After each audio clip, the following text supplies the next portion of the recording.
All right, y'all, welcome back. It's Big Al once again. The lock we have in front of us today is actually a really, really good lock. Right off the bat, I can tell you, I give this one, the Big Al, 2 thumbs up. It is obviously what it says it is, KRYPTONITE by Schlage, but it's got a Falcon core. So I was a little bit confused by all that, but if you do a quick internet search, which I love to do frequently, you find out that Allegion actually owns KRYPTONITE, Schlage, Falcon, and a 500,000 others. So all of these names, which are all big names for themselves, they're all under the umbrella of Allegion. So pretty darn cool. It's just a great lock. It's a beast of a lock. Feels like a brick in my hand. Built to the T's. Here are the keys. One thing that is, I did get a little shorted on this one. It's got the Falcon core, which is kind of like the best cores, where you will get usually get a control key and a set of working keys. This one here, all I got was the working keys. So what I don't have, again, is the control key, to which you would use to just remove the core, so you can swap it out with different locks and yada yada. That's a really neat feature to the. I think this one is a SFIC, small format interchangeable core. It's a really neat feature. You just pop the core out. You can put it in a different lock, swap them back and forth. For a company that might use many locks, and then you kind of want to have like sort of a master key to all of them. Pop the core out and put another one in it. But yeah, so I didn't get the control key. Here are the working keys. 7 pins, by the way. And when they're pinned like that, for use of a control key, what you have usually is the 7 pins, and then you have 7 pins on top of that. So you end up with 7 times 2 times 14 different shear lines, possibly. Depends how they set up the control key for it. Sometimes it could be just one chamber. Sometimes it's 2 or more. Just never know. And I don't know about this one because I haven't taken the core apart, and I probably won't this time either. So what I can do is first we'll show how to, like I said, it is 7 pins. It's a beast. Beast of a lock. Beefy shackle. Also, obviously, protected shackle. So if you got this thing locked to, say, a big fat chain or a nice, whatever it's locked to, if it's nice and beefy, it's going to also hide it from any kind of bolt cutters or saws or anything else. So really nice feature to have that up there. So double ball locking, like any good lock is. So yeah, I just, I can go on and on about how awesome the lock is all day long. It's just a great lock. So what I can do is I can pick this lock. I have a couple of times. What I can't do is decide, on purpose, whether I pick it to control and remove the core, which you can open the lock that way anyways, or pick it to the open position and obviously open the lock. So, it just depends on the day, the time, the hour. So I'm going to go ahead and I'm going to slap it in the vise here and see what it takes to pick into this thing. Just a fantastic. By the way, this is a little more pricey of a lock, but you get what you pay for. This one was around the $50 range when I bought it on eBay. It was new, but like I said, it's worth every penny of that. So I'm going to go put it in the vise. I'm going to rotate it around a little bit so I can pick it. And I'll bring the camera around over here, say. And bring it down a little bit. Maybe that'll work. Let's try that. That work out? Okay. So, let's grab a tension tool of some sort. Let's see. Let's just grab this dude, and it'll probably fit good. And to fit in there well, I'm going to be using this Praxis from the Dangerfield Praxis set. This one is in 15 thousandths. It's pretty much like the shape of the Peterson gem, I'd say.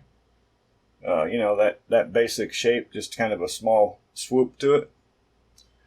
All right, let's see what it takes. It is pretty tough to pick, I can tell you that right now. Very, very tough. You got to really feel that minute clicks to the pins. It's no joke.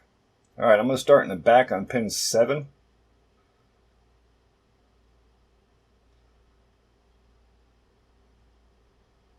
Not really nothing. 6, little tiny click, maybe. 5.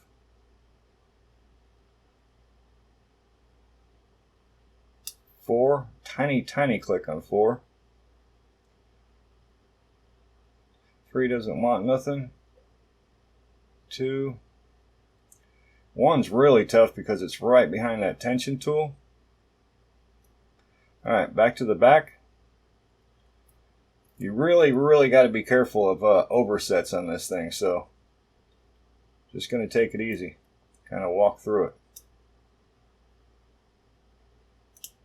7, 6, 5. You'll see me working that tension tool back and forth too.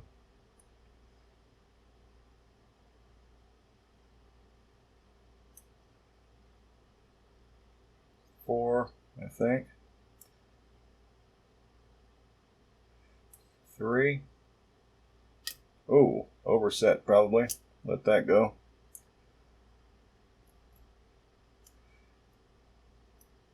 That's another thing.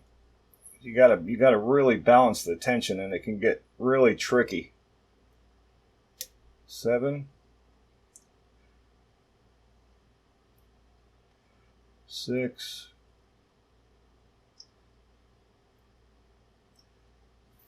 5,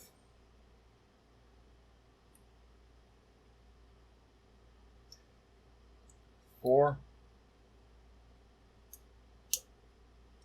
Little baby click there. 3.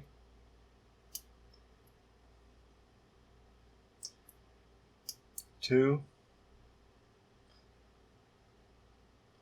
Right behind the tension wrench, pin 1. That felt pretty good. Back to the back. Woo! Starting to get a little shaky here. Okay. Oh, there we go. So that's pick to control, which is fine because as long as it's pick to control, you can remove the core, which I'll show you, just like that. So obviously, if you can remove the core, now you've got access to the inside of the lock. Let me get that out of there and try to keep it on camera. Let me get the vise out of the way. So you get the core out. Obviously, let me set that down. I'll bring the camera down a little bit here. Let's bring it around. So yeah, you remove the core. What happens is when you pick it to what we call control, it swings this little lever right here on the side. It swings, whoops, sorry. Yeah, this way. It swings that lever right here on the side. It swings it back out of the way so the core can come out of the lock. I'm not sure if we can get down in there where we can see what it locks onto if you're not familiar with this setup. There's a little cutout inside there. So once you get the core inside, that lever pops out and you can't remove it. So obviously you can remove the core if you pick it to control. Remove the core, and then you see the little fingers down in there for the actuator. So all we got to do is use something like maybe a flathead screwdriver. Just grab those.